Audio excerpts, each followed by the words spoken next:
क्या मुद्दा है, इस पर क्या कहना चाहेंगे? महंगाई तो यहाँ पर बहुत ही ज़्यादा है, जिसको लेकर सभी लोग परेशान हैं। और यहाँ पर देवबंद में तो कुछ भी नहीं देखने को मिलता है हम लोगों को, क्योंकि हम लोग बहुत परेशान हैं, क्योंकि हम लोगों को जो भी कुछ लेना होता है बाहर शहर में जाना पड़ता है, तो वो चीज़ चाहते हैं कि देवबंद में हमारे अवेलेबल हो।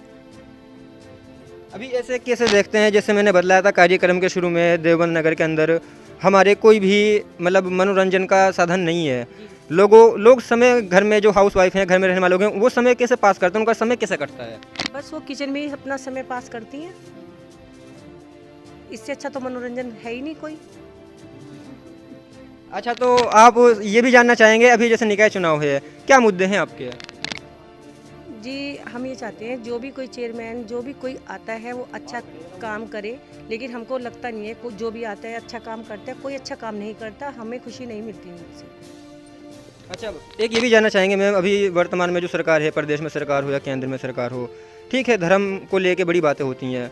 अपने देवबंद नगर भी एक प्रसिद्ध जगह है, तीरपुरी माँ बाला सुंदरी का मंदिर है यहाँ पे, ठीक है, उसके अलावा भी बड़ी बड़ी धर्मशालाएँ हैं, लेकिन उन पे कोई काम नहीं हुआ है, कोई जीर्णोद्धार नहीं हुआ है।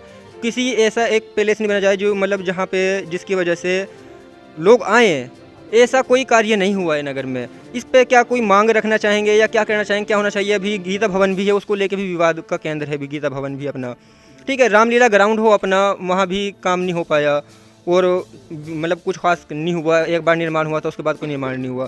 कैसे देखते हैं, क्या होना चाहिए, किस तरह की सोच के लोगों को आगे आना चाहिए जो नगर के विकास के बारे में सोचता है? नगर में भी विकास तो सभी लोग चाहते हैं, हम भी चाहेंगे कि अच्छे अच्छे काम हों, अच्छी धर्मशालाएं हों, अच्छे पैलेस हों, सभी चीज़ अच्छी चाहेंगे। इससे बेटर तो कुछ हो नहीं सकता ना। एक और मैम है, नाम जानना चाहेंगे आपका?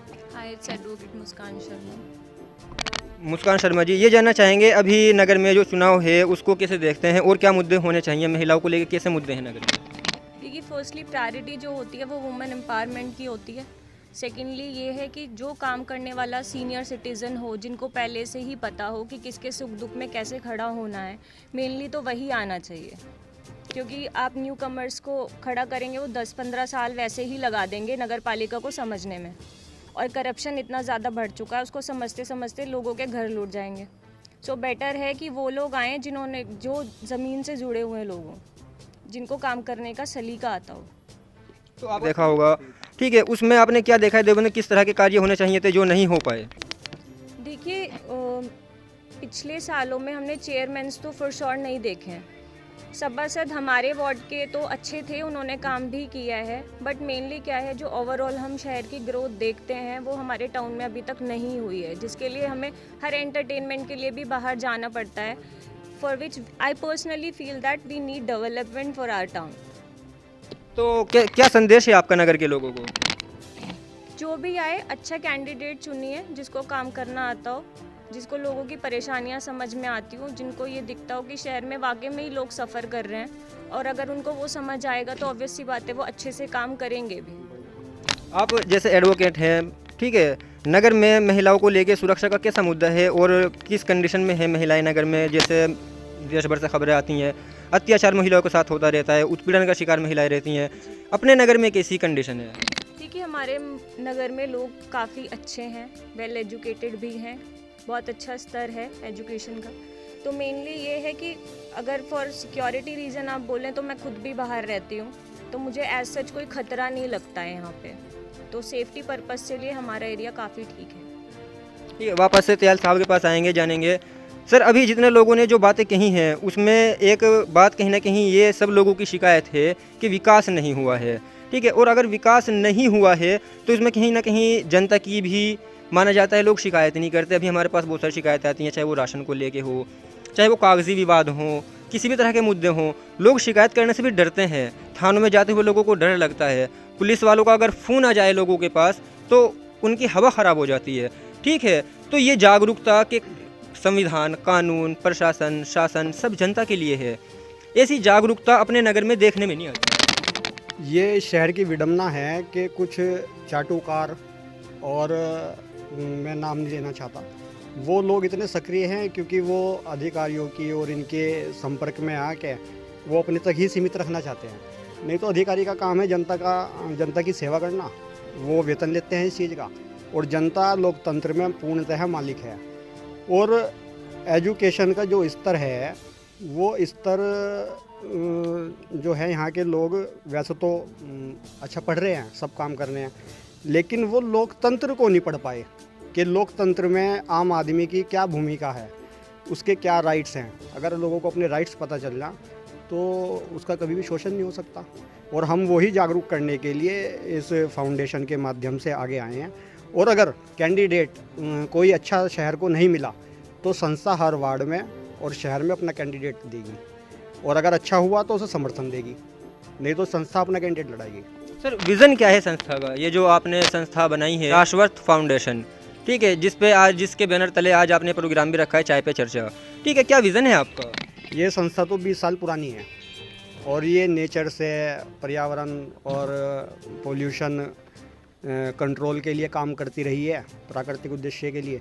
लेकिन मैंने देखा कि भाई पॉलिटिक्स में अच्छे लोग तो जा रहे हैं और सब ऐसे ही लोग आ रहे हैं, तो अच्छे लोगों का आना बहुत ज़रूरी है, क्योंकि जब तक अच्छे लोग सामने नहीं आएंगे तब तक काम नहीं होगा। अच्छे लोग घर बैठ गए, अब ये संस्था उन अच्छे लोगों को घर से उठाएगी, जगाएगी और उन्हें फील्ड में लाएगी।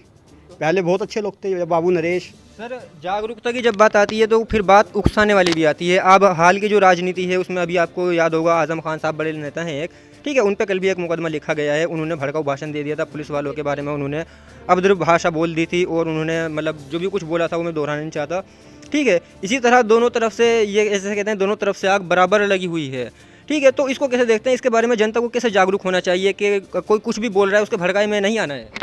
देखिए, जो सियासत है, ये सियासत की, राजनीति की एक कला है, एक अदा है कि उसमें आदमी को थोड़ा भड़काऊ, वो जानते हैं कि भड़काऊ है, वो चर्चा में रहने के लिए इस तरह की सियासत का प्रयोग करते हैं। और ये बात पब्लिक को समझनी पड़ेगी कि भड़काने का या जो भी मुद्दा है उसके भड़काए में ना आए। जो हिंदुस्तान की संस्कृति और जो वो है उसे मूल रूप में वैसे ही रहने दें, और उससे अगर छेड़छाड़ करेंगे तो ये जो बीच के लोग हैं भड़काने वाले, वो अपना उल्लू सीधा करेंगे। एक और साहब हैं, सर नाम जानना चाहेंगे? बताएं क्या करते हैं आप, नाम जानना चाहेंगे? मैं मनोज सिंघल हूँ, मैं एडवोकेट हूँ यहाँ पे। मनोज सिंघल जी ये जानना चाहेंगे नगर में पिछले 5 साल में ऐसा क्या काम आपने देखा जो होना चाहिए था नहीं हुआ? कोई काम नहीं हुआ देवबंद में, किसी भी प्रकार का कोई काम नहीं हुआ, ना स्थानीय स्तर पे हुआ, ना नगर पालिका स्तर पे हुआ, ना शासन स्तर पे हुआ, कोई काम ही नहीं हुआ देवबंद में। तो आप कहना चाह रहे हैं कि बीते 5 सालों में देवबंद के अंदर कोई काम नहीं हुआ? नगर पालिका तो बड़ी बड़ी लिस्टें बना के निकालती है, कोई काम नहीं निकला, ना कोई काम बता पाने का। मौजूदा नगर पालिका कोई काम ही नहीं बताने की, चेयरमैन है, बोर्ड है हमारा, कोई काम नहीं कर पाया, कोई काम नहीं हुआ, सिवाय भ्रष्टाचार बढ़ा है, कोई काम नहीं हुआ नगर पालिका। सर जैसे आप कह रहे हैं भ्रष्टाचार बढ़ाए, नगर पालिका के कुछ ऐसे मुद्दे भी सामने आए, कुछ जो नजूल की संपत्तियाँ थी, नगर पालिका की प्रॉपर्टियाँ थी, उनमें बंटाधार हो गया, क्या ये बात सच है? हाँ बिल्कुल सच बात है। नगर पालिका की नजूल की जो भी संपत्ति थी उन पर ज़्यादातर नगर पालिका ने कब्जा करा दिया। आप कह रहे हैं नगर पालिका ने कब्जा करा दिया। सर आप तो एडवोकेट भी हैं, ये जानना चाहेंगे इसका प्रावधान क्या होता है और उस संपत्ति को कैसे यूज़ में लाया जा सकता है जिस पर आप कह रहे हैं कि नगर पालिका ने कब्जा करा दिया अपने मित्रों का? हाँ, कोई प्रावधान क्या है, जब मालिक वही है, उन्हीं के हाथ में कलम है, उन्हीं के हाथ में कागज है, क्या करेंगे अपने? करा दिया कब्जा, करा दिया तो करा दिया। सर ये जिस तरह करप्ट और भ्रष्ट लोग जनता चुन के नगर पालिका में या किसी भी पद पर बैठा देती है, लोगों जनता के लिए क्या संदेश है आपका? जनता को प्रतिनिधि को चुनते हुए किन बातों का ख्याल रखना चाहिए? जनता को चुनते हुए एक तो उसका पिछला करैक्टर देखना चाहिए, उनका करैक्टर क्या है। और हम लोगों का दायित्व है पूरे चुनाव किसी का बिल्कुल भी कोई चीज़ सेवन ना करें, खाने पीने से बचें। जब हम पहले प्रत्याशियों को से लूट लेंगे, पहले इसका इतना पैसा खर्च करवा लेंगे, क्या काम करेगा वो? तो यहाँ खर्च करेगा, आगे जाके कमाएगा। जनता की भी जिम्मेदारी है, बिल्कुल जागरूक रूप से वोट दें, अच्छे उम्मीदवार को वोट दें, जात पात को देख के वोट ना दें, और ना ही किसी का खर्च कराएं, बिना खर्च कराए चुनाव होना चाहिए। सर ये आप बहुत बड़ी बात कह रहे हैं, कहीं ना कहीं यही मूल समस्या की जड़ जो है वो यही है कि जो प्रत्याशी जीतने के लिए करोड़ों रुपए का अपना नुकसान कर लेता है, हार भी जाते हैं बहुत सारे लोग बाद में। जैसे अभी एक जगह में कवरेज कर रहा था, बता रहे थे वीर सिंह सैनी जी हैं, कोई चुनाव लड़े थे वो देवबंद से, उनके बारे में किसी ने मुझे बताया कि वो अब रुड़की में रेडी लगाते हैं, उनका बड़ा नुकसान हो गया चुनाव को लेकर। साथ में उनको लोगों को समर्थन भी नहीं मिला, या उनके साथ जो भी कुछ हुआ वो सब की जानकारी में है और सबको पता है हुआ क्या था, ठीक है। तो कैसे देखते हैं कि उन लोगों को जो मेरी जानकारी में है कि जैसे चुनाव का दिन आता है देवबंद छोड़ के ही चले जाते हैं, वोट ही नहीं डालेंगे, ठीक है, क्या कहना है आपको उन लोगों को? हमारा मानना है कि जनता को ज़्यादा से ज़्यादा अपना वोट का प्रयोग करना चाहिए। चुनाव को एक महोत्सव के रूप में मानना चाहिए, एक फंक्शन के रूप में मानना चाहिए। जो लोग जाते हैं उनका लोकतंत्र में विश्वास नहीं, उनका नगर में विश्वास नहीं, वोट देने के लिए तो रही नहीं आप, तो अच्छा बुरा क्या देखेंगे आप। सर अभी नगर पालिका की ओर से नगर को विकास कार्यों में आगे ले जा सके। हमारा प्रतिनिधि पढ़ा लिखा होना चाहिए, और पढ़ा लिखे से भी ज़्यादा होना चाहिए, वो चरित्रवान होना चाहिए, उसकी सोच हो, उसका विचार हो। कबीरदास बहुत ज़्यादा पढ़े लिखे नहीं थे, लेकिन सोच और विचार उनका ऊंचा था। पिछले 5 साल का चरित्र देख के जो आदमी पिछले 5 साल में सामाजिक रहा, भ्रष्ट नहीं रहा, काम करा, ऐसे व्यक्ति को चुनना चाहिए। और नगर की समस्याएं हैं, हमारे लाइट की समस्याएं हैं, नगर में नाले जो कि तो भरे पड़े, नालों की सफाई नहीं होती। नगर पालिका पैसा निकाल ले, पैसा कागजों में खर्च करा और सफाई करा ही नहीं। सड़कें बीते दिनों भी एक बड़ा घटनाक्रम देवबंद के अंदर हुआ बिजली को लेके। बिजली कर्मी जो हैं वो प्रदर्शन कर रहे थे, लाइट एक मुद्दा बन गया था, उसमें एकदम राजनीति भी होने लगी। ठीक है, कहीं ना कहीं नगर पालिका में ये फलता देखी गई, जो पानी के टैंक हैं उनको लगा के भी लोगों को पानी नहीं पहुंचाया गया, जो जनरेटर लगे पड़े थे वो भी चालू नहीं करे गए। ठीक है, उसके बाद नगर पालिका कहती है कि नगर पालिका कर्जे में है, पैसे नहीं है। ठीक है, तो इस विफलता को कैसे देखते हैं? हाँ, ये बहुत बड़ी विफलता है हमारे स्थानीय प्रशासन की भी और जनप्रतिनिधियों की भी। करोड़ों रुपए लग के शासन ने पैसा दिया, टंकी लग चुकी, पाइपलाइन बिछाई जा चुकी, लेकिन पानी की टंकी आज तक चालू नहीं हुई। इसके पीछे कहीं ना कहीं नगर पालिका की दुर्भावना भी है, और नगर पालिका का काम ना करना, सिर्फ पैसा खर्च करना उनका उद्देश्य है। जनता को सुविधा देना, जनता की पानी की, लाइट की, सड़कों की, पानी निकासी की कोई समस्या नगर पालिका द्वारा हल नहीं की गई। एक भी काम ये बोर्ड ये नहीं बता सकता कि ये काम किसी सभासद ने, किसी चेयरमैन ने कोई काम किया, कोई काम नहीं किया। सर आप कह रहे हैं अगर चेयरमैन ने काम नहीं किया तो जो जनता ने जो 25 सभासद चुने थे नगर पालिका में बैठाने के लिए, उन्होंने आवाज़ क्यों नहीं उठाई? पूर्व में ही कह चुका मैं कि सभासदों ने भी काम नहीं करा, काम ही नहीं करा, ना काम करने में रुचि दिखाई, ना दिखाई दी में काम के दौरान। 1-2 सभासद ऐसा होगा जिसने काम करा, वरना काम ही नहीं किया। लगभग 20 सभासदों को तो यहाँ की जनता जानती नहीं। सर अभी एक साहब यहीं पे ये कह रहे थे कि अपने यहाँ तो मनोरंजन का जो साधन है वो बस चुनाव ही है, क्या ऐसा ही है? हाँ, ये दुर्भाग्य है कि मानने की चुनाव एक मनोरंजन का साधन है। हमारे यहाँ नगर में एक अच्छा पार्क होना चाहिए, घूमने की जगह होनी चाहिए, कोई व्यवस्था ही नहीं है, कोई घूमने की, आने की, जाने की कोई व्यवस्था नहीं है। ना नगर पालिका का ध्यान है, ना स्थानीय जनप्रतिनिधि का ध्यान है। वो बातें सही है जो वो कह रहे थे कि व्यापारियों का जो है वो सही से उनको सुरक्षा नहीं मिल पा रही, और उनके जो अपने मुद्दे हैं कहीं ना कहीं वो हल नहीं हो पा रहे। सर पहली बात तो ये जो सबने कहा है वो ठीक बात है, लेकिन मैं जैसे स्पोर्ट्स के लिए कह रहे हैं या मनोरंजन के लिए, सबसे बड़ी देवबंद में कमी क्या है? जो अध्यक्ष पद है वो जो भी बने कम्युनिटी का, सबसे पहले यहाँ मेडिकल सुविधा होनी चाहिए। यहाँ मेडिकल सुविधा नहीं है, ना एजुकेशन सिस्टम है। भाई किसी तबीयत ख़राब हो जाए या कोई बीमारी लंबी हो जाए, उसे सीधा मुझे नगर सहारनपुर या मेरठ एडमिट करना पड़ता है। यहाँ सिर्फ फर्स्ट एड है, यहाँ फैसिलिटी होनी चाहिए। सर आप कहना चाह रहे हैं कि अभी नगर देवबंद में मेडिकल को लेके जो निजीकरण है, स्वास्थ्य को लेके बड़े बड़े मतलब निजी अस्पताल खोले जा रहे हैं और जनता की जेब को पे डाका डाला जा रहा है। आप कहना चाह रहे हैं कि सरकारी सुविधाएं क्यों नहीं पहुंची अभी तक, ये एक बड़ा सवाल है।